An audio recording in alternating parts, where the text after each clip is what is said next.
Today marks a key shape-up in the race for the Senate seat out of the state of Maine. Governor Janet Mills today has announced that she is not going to run in this race for the Senate seat. She has officially dropped out of the race to be the Democrats' nominee for the United States Senate seat in Maine in 2026. Now, a lot of this has contributed to the rise of Graham Plattner, an oyster farmer who has suddenly gained a lot of traction throughout the state and gained a lot of traction amongst Democratic primary voters, to the point where Janet Mills was actually expected to lose this race as the incumbent governor of the state of Maine to Graham Plattner. And it's a key significant development in this race that Janet Mills has decided to drop out. Of course, not necessarily a surprise, which we'll talk about later in the video, but nonetheless, in some aspects, it is a surprise. Of course, she was in many ways expected to lose this primary going into the November election. Graham Plattner was expected to be the Democrats' nominee, but I don't think it was fully expected for her to completely drop out of this race. But we'll talk a little bit more about that in just a moment. So, with that said, Janet Mills officially out of the race to be the senator from the state of Maine in the 2026 cycle. I want to start by talking about the 2020 race in the state of Maine when Susan Collins was last elected to this seat. In 2020, she defeated Sarah Gideon by 8.6%. This was despite, as you may have seen in other videos that I've made in the past that we've talked about months ago, this was despite the fact that polling suggested that Sarah Gideon actually was the favorite to win in this race. But Susan Collins ultimately ends up winning by almost double digits. I mean, we're just about 1.4% away from her winning by a 10% margin. But at the end of the day, Susan Collins won this race by 8.6%, and going into 2026, she is the incumbent senator, and she is running for re-election. So let's start by talking a little bit more about this Democratic primary between Graham Plattner and Janet Mills. So, as I said before, Janet Mills, the incumbent governor for the state of Maine, two-time elected. I mean, if we go back and actually look at this, in 2022, she was elected by 13.2%. 2018, she was elected by 7.7%. So, significant wins for her nonetheless in the state of Maine, and she's proven to be able to win statewide before. But this primary between Graham Plattner and Janet Mills was just looking like a complete blowout for Janet Mills. She was not expected to win in the slightest. Graham Plattner, in most polling, the last polling conducted April 6th through the 9th, had it Plattner plus 35. But I mean, we've seen polling before that. Same thing. Maine's People Resource Center, Plattner plus 33. Impact Research, Plattner plus 38. This was highly expected for Plattner to come ahead in this primary race. Nobody had really talked about Janet Mills too much, although she was the incumbent governor, so there was a little bit of speculation that maybe these polls were somewhat off, maybe she would end up being the Democrats' nominee, but ultimately, today she decided that she's not even going to run for the seat, giving and paving the way for Graham Plattner to be this Democrat nominee.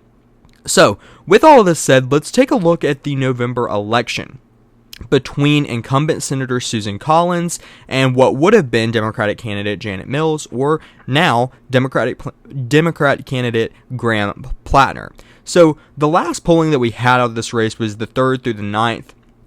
And both of these were conducted with Mills on as the Democratic nominee on one and Plattner on the other. And you can see that Plattner is more favored, at least on polling, to be able to defeat Susan Collins. Janet Mills looked to be struggling to do that, only winning by 2 percentage points to Plattner's 6.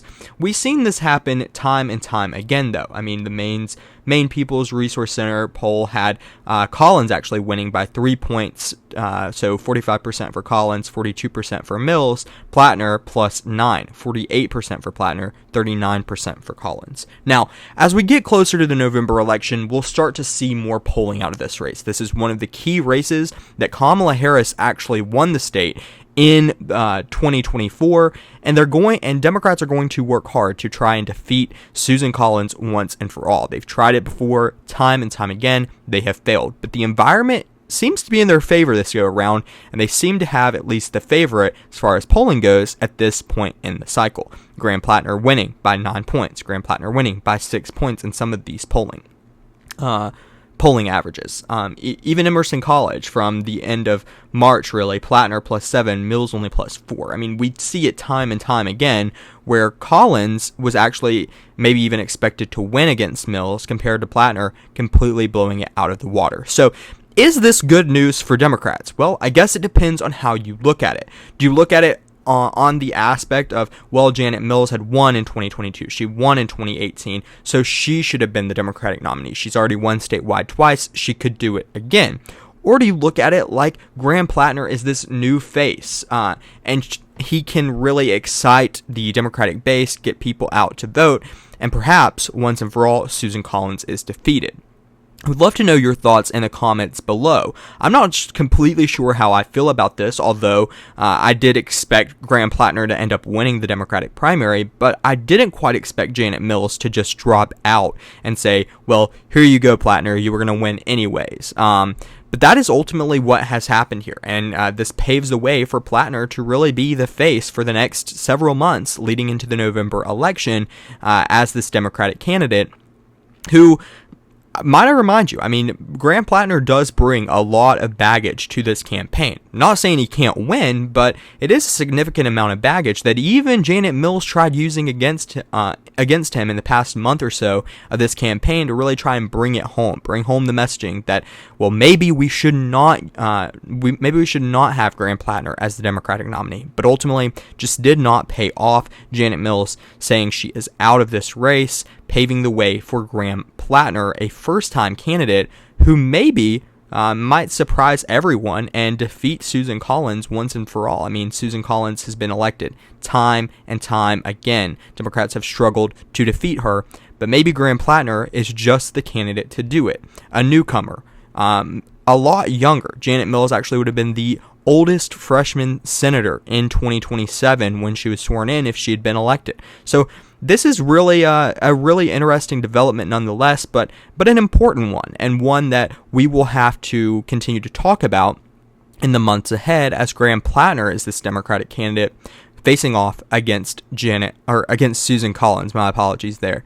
So, with that said, let me know what you think in the comments below. Are you happy to see Janet Mills go? If you're a Democrat, are you kind of bummed? Did you think she had the better shot? I want to hear all your thoughts in the comments below. Do you think Susan Collins ends up winning this race? Do you believe Graham Plattner can pull it off? I would love to hear your thoughts. I love reading through those and replying back to you guys when I have an opportunity, and really just talking about these elections. Of course, this will be one that we continue to talk about between Plattner and Susan Collins in the months ahead, as it's going to be a key battleground state, especially if Democrats want to win control of the Senate.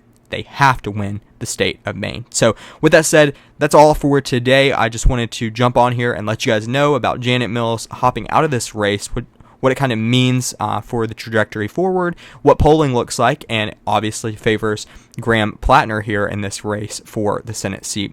And with that, again, thank you guys so much for watching, and I'll see you guys in the next video. Don't forget to subscribe and like the video down below.